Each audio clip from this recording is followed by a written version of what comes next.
Je vais vous poser une question. Si vous répondez bien, je vous laisse. Vous pouvez répéter la question? Quelle étrange question. Je suis.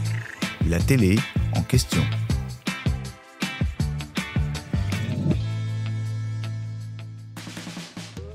Les fidèles téléspectateurs d'Un dimanche à la campagne connaissent tout du déroulé de l'émission.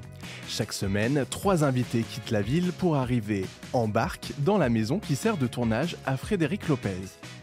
Pendant 2 jours, ils vont se remémorer leur enfance, se confier sur le début de leur carrière, évoquer leurs plus grands succès et leurs plus gros obstacles. Mais dès que les invités franchissent le seuil de la demeure, la première question de l'animateur ne concerne pas leur état d'esprit ou leur métier, non. C'est tout simplement: que va-t-on manger ce soir? Car dans ce programme, pas de cantine, ce sont aux personnalités de se mettre elles-mêmes au fourneau. Mais comment cette séquence est-elle préparée? Les invités viennent-ils avec les ingrédients du repas? Eh bien non, contrairement à ce que certains pourraient penser, les invités ne débarquent pas avec leur panier de courses sous le bras.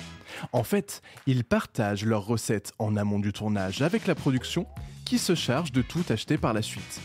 Par contre, et c'est un détail croustillant qui a son importance, les chefs cuisiniers, eux, arrivent avec leurs propres ustensiles et ingrédients. Rien de mieux pour avoir un dîner étoilé à la maison. Cette séquence de la préparation du repas n'est pas aussi anodine qu'il n'y paraît. Frédéric Lopez aime voir chez ses invités cette part de vulnérabilité qu'ils ont lorsqu'ils préparent une tarte aux pommes, alors qu'ils peuvent chanter devant des milliers de personnes ou tourner dans des films aux millions de spectateurs.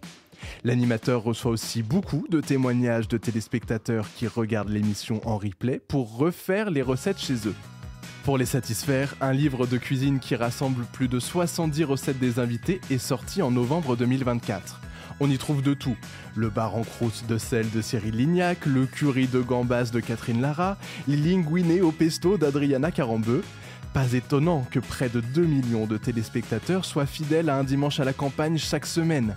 Cette émission a trouvé la recette parfaite, un zeste d'intimité, une pincée d'émotion et beaucoup de bonne cuisine. J'espère que cet épisode vous a plu. Si c'est le cas, abonnez-vous sur votre plateforme d'écoute préférée pour retrouver de nouveaux épisodes chaque semaine. Et si vous en voulez plus, découvrez aussi le ciné en question et les séries en question sur les plateformes d'écoute et téléloisirs.fr. À bientôt.